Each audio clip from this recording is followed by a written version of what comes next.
Hello दोस्तों, हमारी धरती यानी कि हम इंसानों का घर, जहां हम अरबों की संख्या में इस वक्त यहाँ रह रहे हैं। लेकिन क्या आप जानते हैं कि हमारी ये धरती हमेशा के लिए हमारा घर नहीं रहने वाली, क्योंकि जिस तरह से हम इंसानों की पॉपुलेशन इस धरती पर बढ़ती जा रही है और जिस तरह से हमने इंसानों को बसाने के लिए लगातार इंफ्रास्ट्रक्चर का धरती पर विकास कर रहे हैं और हम अपने फायदे के लिए लगातार धरती के संसाधनों का भी इस्तेमाल करते जा रहे हैं। हम अपने प्रकृति को नुकसान पहुँचा रहे हैं और लगातार पेड़ों को काटते जा रहे हैं और साथ ही हम ढेर सारा प्रदूषण फैलाकर धरती के एटमॉस्फेयर में मौजूद हवाओं को भी प्रदूषित कर रहे हैं। ऐसे में ये कहना गलत नहीं होगा कि एक न एक दिन किसी न किसी रूप में हमारी धरती का अंत होना निश्चित है। ऐसे में हमें एक न एक दिन अपनी धरती को तो छोड़ना ही पड़ेगा और हमें अंतरिक्ष में एक ऐसी जगह देखनी पड़ेगी जहाँ पर फ्यूचर में हम इंसान आसानी से रह सकें। और अगर हमने ऐसा आने वाले समय में नहीं किया तो धरती के साथ साथ हम इंसानों का भी नामो निशान तक मिट जाएगा।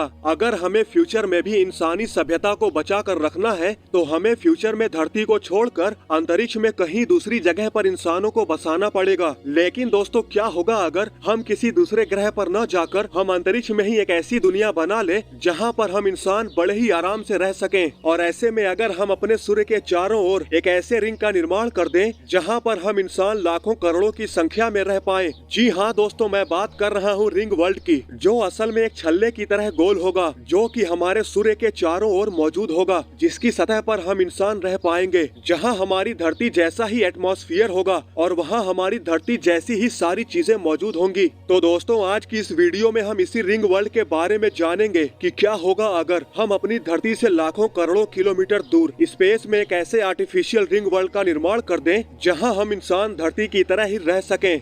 तो चलिए शुरू करते हैं। तो दोस्तों, सबसे पहले इस काल्पनिक स्ट्रक्चर का जिक्र साल 1970 में अमेरिका के साइंस फिक्शन राइटर लैरी निवेन ने उस समय उनकी पब्लिश हुई एक बुक द रिंग वर्ल्ड में किया था। इस कहानी में लुईस वू और उनके साथी एक रिंग वर्ल्ड की सैर पर जाते हैं, जो कि स्पेस में एलियन द्वारा बनाया गया एक रिंग शेप स्पेस स्टेशन होता है, जिसका डायामीटर 299 मिलियन किलोमीटर जितना बताया गया है। अब क्योंकि इसकी कल्पना लैरी निवेन ने की थी, तो इस हाइपोथेटिकल रिंग का नाम निवेन्स रिंग भी दिया गया है। ऐसे में कुछ वैज्ञानिक ये भी मानते हैं कि अगर एलियंस हमसे भी ज्यादा एडवांस होंगे तो उन्होंने कहीं न कहीं यूनिवर्स में किसी कोने में किसी सितारे के चारों ओर एक ऐसे ही रिंग वर्ल्ड का निर्माण किया होगा जहां पर एलियंस वहां पर रह रहे होंगे। लेकिन ऐसे किसी रिंग वर्ल्ड को अगर हम अपने सोलर सिस्टम में सूर्य के चारों ओर बना ले तो हमारी बनाई हुई उस रिंग वर्ल्ड में न ही सिर्फ हम धरती की तरह ही वहाँ पर रह पाएंगे, बल्कि वहाँ धरती जैसा ही एटमॉस्फेयर होगा, जिसकी मदद से वहाँ हम धरती जैसे ही सांस ले पाएंगे। जरा एक बार इमेजिन करके देखिए,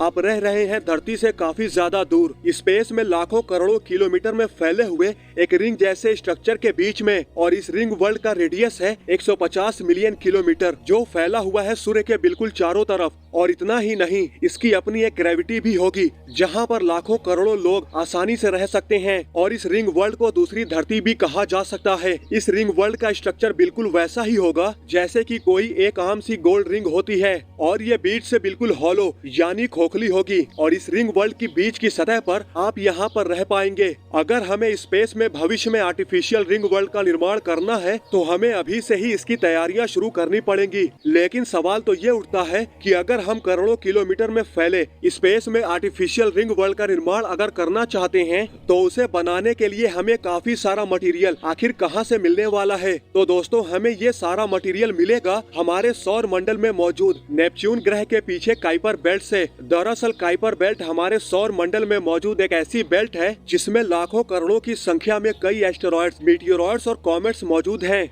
ऐसे में कुछ वैज्ञानिकों का मानना है कि काइपर बेल्ट सबसे बेस्ट हो सकता है रिंग वर्ल्ड के निर्माण के लिए। और इतना ही नहीं, हमें अपने धरती के चंद्रमा को भी डिस्ट्रॉय करना पड़ सकता है। साथ ही हमें मार्स और जुपिटर के बीच मौजूद एस्टेरॉयड बेल्ट और सौर मंडल के कई सारे ग्रहों और उनके चंद्रमाओं को भी ध्वस्त करना होगा, ताकि उससे हम वो सभी मटेरियल निकाल सकें जिससे हम स्पेस में काफी विशाल रिंग वर्ल्ड का निर्माण कर सकें। ऐसे में हमारे सौर मंडल में सिर्फ रिंग वर्ल्ड ही नजर आएगा, जिसके बीच में हमारा एक लौता सूरज नजर आएगा। क्योंकि रिंग वर्ल्ड को बनाने के लिए जो जरूरी संसाधन हमें चाहिए होंगे, उन्हें पाने के लिए हमें सौर मंडल के कई ऑब्जेक्ट्स को ध्वस्त करना होगा। दोस्तों, अगर हम ऐसे में किसी तरह से इन सभी ऑब्जेक्ट को खनन कर इनसे रॉ मटेरियल निकालने में कामयाब रहे और लाखों करोड़ों किलोमीटर दूर रॉ मटेरियल्स को पहुंचाने में कामयाब रहते हैं, तो हम रिंग वर्ल्ड को भी तैयार करने में कामयाब हो सकते हैं। लेकिन इसे तैयार करने के लिए काफी सारी मेहनत और खर्चा आने वाला है और इसके साथ साथ हमें काफी ज्यादा स्पेस में काम करने वाले रोबोट की भी जरूरत पड़ने वाली है, जो कि बिना रुके 24 घंटे लगातार काम कर सकें। क्योंकि एक तो हम इंसानों में इतनी क्षमता नहीं है कि हम लगातार 24 घंटे काम कर सकें, ऊपर से जो हमें रिंग वर्ल्ड बनाना है उसे हमें स्पेस में ही बनाना होगा, जो कि हम इंसानों के बस का नहीं है। इसलिए हमें काफी ज्यादा रोबोट की आवश्यकता होगी और इससे भी ज्यादा हमें इसे बनाने के लिए काफी ज्यादा समय लगने वाला है और ये समय इतना ज्यादा होगा जिससे कि हमारी धरती पर उस समय तक कई जनरेशन बीत चुकी होंगी। दोस्तों, हम ये भी जानते हैं कि हमारे सौर मंडल में कई सारे एस्टेरॉयड्स गुजरते रहते हैं। ऐसे में हमें इस स्ट्रक्चर को इतना मजबूत बनाना होगा कि सौर मंडल की कोई भी चीज इस स्ट्रक्चर को डिस्ट्रॉय न कर सके। और दूसरी सबसे बड़ी चीज इम्पोर्टेंट है हमारे रिंग वर्ल्ड में ग्रेविटी का मौजूद होना, जिससे कि वहाँ पर रहने वाले सभी इंसान और सभी चीजें एक जगह पर स्टेबल रह पाएं। ऐसे में अंतरिक्ष जैसे वातावरण में ऐसा कर पाना हमारे लिए ज्यादा मुश्किल नहीं होगा, क्योंकि अगर हम अपने रिंग वर्ल्ड को तकरीबन 20 लाख किलोमीटर प्रति घंटे की स्पीड से घुमाने में कामयाब रहे, तो इससे इसमें सेंट्रीफ्यूगल फोर्स पैदा होगा, जिससे कि हमारे रिंग वर्ल्ड में धरती जैसी ग्रेविटी का निर्माण हो जाएगा। ऐसे में इसमें ग्रेविटी का हल तो निकल चुका है, जो कि है हमें इस रिंग वर्ल्ड को काफी तेजी से घुमाना होगा, जिससे हम सभी मिलकर इस रिंग वर्ल्ड में आसानी से रह पाएंगे। लेकिन अब हमें जरूरत पड़ने वाली है रिंग वर्ल्ड के अंदर दिन और रात बनाने की। ऐसे में हम सूरज को तो उसकी जगह से नहीं हिला सकते, लेकिन हम दूसरा हल ढूंढ सकते हैं जिससे हम रिंग वर्ल्ड में दिन और रात का चक्र बना सकें। जिसके लिए हमें रिंग वर्ल्ड में कुछ ऐसे पैनल्स लगाने पड़ेंगे जिससे कि हमें वहाँ पर रहते हुए दिन और रात का एहसास हो सके। लेकिन ऐसे में काफी अधिक मेहनत और खर्चा करके कितनी भी ज्यादा शानदार अपनी आर्टिफिशियल दुनिया का निर्माण कर लें, लेकिन फिर भी हम इसे ज्यादा समय तक अंतरिक्ष में स्टेबल नहीं रख पाएंगे। क्योंकि अगर कोई भी इंटरस्टेलर ऑब्जेक्ट हमारे सौर मंडल के भीतर आता है, जो कि हमेशा आते ही रहते हैं,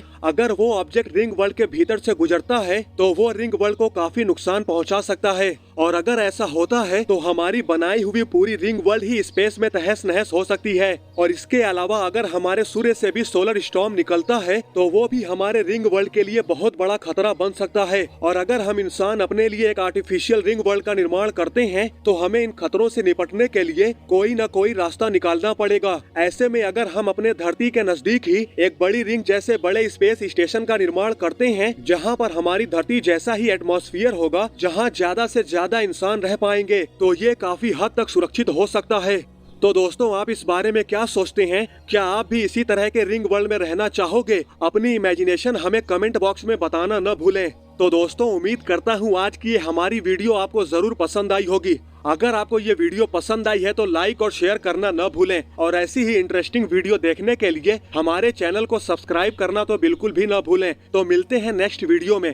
जय हिंद।